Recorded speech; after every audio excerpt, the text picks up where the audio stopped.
sometimes I want to watch a movie that I know will be bad. Something with bad acting, bad special effects, and a plot so thin you can see through it. No one does a better job at that than Dohler. The guy's a master at his craft, making such stinkers as the Alien Factor, Night Beast, and tonight's movie, The Galaxy Invader.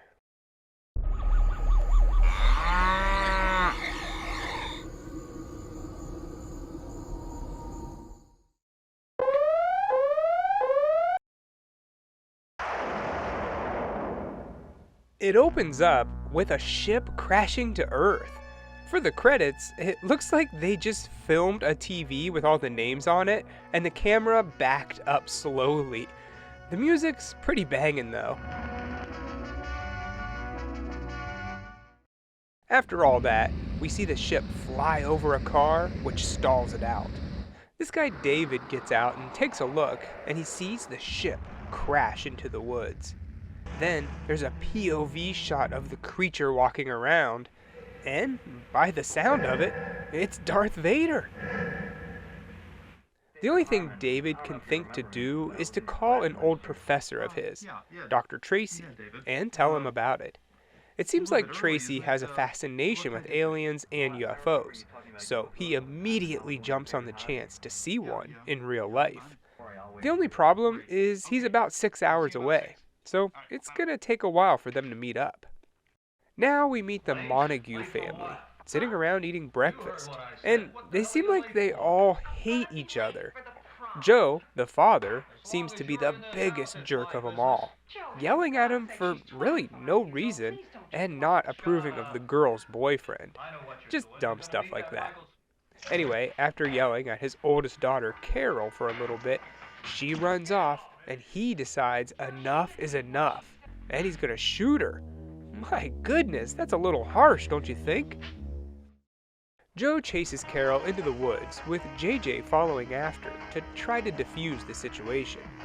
This goes on for a little while until the two come face to face with the Galaxy Invader, who's wearing suspenders and a belt, but no pants. Kinda weird, but okay. It seems to hold this weird orb thing, which Joe manages to shoot off of him. Thinking it would be worth a lot of money, they take it home. Look at that! Meanwhile, Carol meets up with her boyfriend, Michael, and explains how her father is after her. Michael wants to get her out of town, knowing that her dad is toxic, but she isn't ready to give up just yet. Finally, Dr. Tracy meets up with David, and the two look for where the UFO landed. Where do you think this thing came down? While they do that, Frank Custer shows up at the Montague household. Joe called him there to try to sell them the orb he found, but after he sees it, and what it can do, which is basically if you poke it with a stick, it lights sparklers behind it. Well, I guess that's enough to impress Frank, but he doesn't want the orb. He wants the alien that lost it. That will make them both rich. So they head into town to the local bar to recruit some guys. And we don't need no women. While they're at the bar, JJ is put in charge of the orb, and he doesn't do a very good job, getting knocked out by the creature, who takes it back. When his father sees what happens, he's more worried about the orb than his own son's safety. Where's the round thing? We hop over to Dr. Tracy and David for a little bit, who still haven't found anything in the woods, so they decide to call it a night and head into town for some food. Apparently, this is a small town, and there's only one place to eat, the bar. Yeah. Nice place, David. Frank left, having recruited all the men he needed, but he left his girlfriend Vicky there. The two guys overhear her talking about a green spaceman, and obviously this gets the doctor's attention. See if you can get her over here. Okay. Hey, Vicky. Vicky, come here. She spills the beans on what Frank and Joe are planning and how they're gonna be filthy rich. Finally, she tells them where they're looking for the creature, and that's all Dr. Tracy wanted to know. With that, they get up and head back out into the woods. Yeah, thanks, Vicky. See you later. The hunting crew are already out searching, and it doesn't take them long to find their prize. Of course, instead of going up to it and saying, "Hey, how are ya? We come in peace," they just start blasting. A firefight breaks out, with the creature shooting Roman candles at the guys, until eventually Joe and Frank capture it, which David and Dr. Tracy see. The world is being lassoed by a bunch of rednecks. The plan is to take the alien back to the Montague's garage, keep him there until Frank can call his connections, and then profit. Maybe Joe will even have enough money to buy a new shirt. But obviously, that's not how things go. The guys experiment with the orb and laser gun, finding out that the orb works as a kind of energy source for the gun, and you need both of them to fire it. While they mess around with that, our heroes sneak into the garage and free the creature. Sensing that these men aren't here to harm it, the alien decides to work with them. They open the garage door and make a run for it. Why they didn't just wait for the coast to be clear, I don't know, but they get away. Carol, because she hates her father, takes the gun and orb and returns it to the spaceman. But it's not over yet, because Frank shoots Dr. Tracy and then aims for David. He misses, but instead shoots the alien. The guys steal the equipment back and knock out the Galaxy Invader. So, there you go. The guys have the gun again. What was the point of all that? Oh, yeah, filler. Now David starts working with Carol and Michael.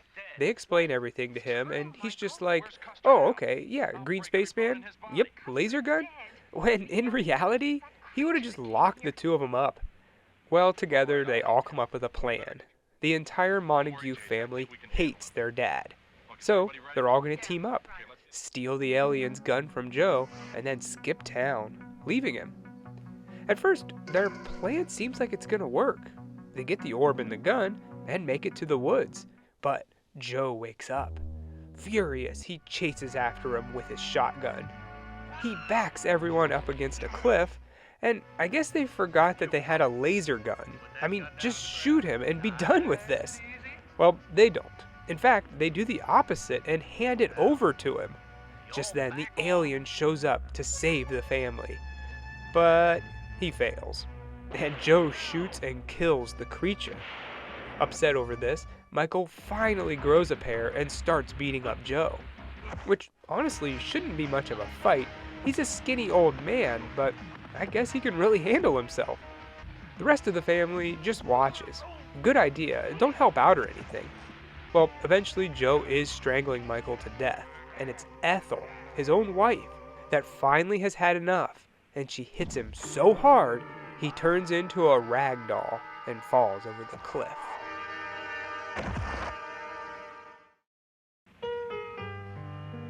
And that was the Galaxy Invader. He didn't really invade the galaxy, it was just Earth. And he wasn't even invading, he was just trying to get his stuff back. Well, misleading title aside, the Galaxy Invader is pretty lame. But it's just what I've come to expect from Dohler. Even so, when compared to his other works, this one's kinda boring.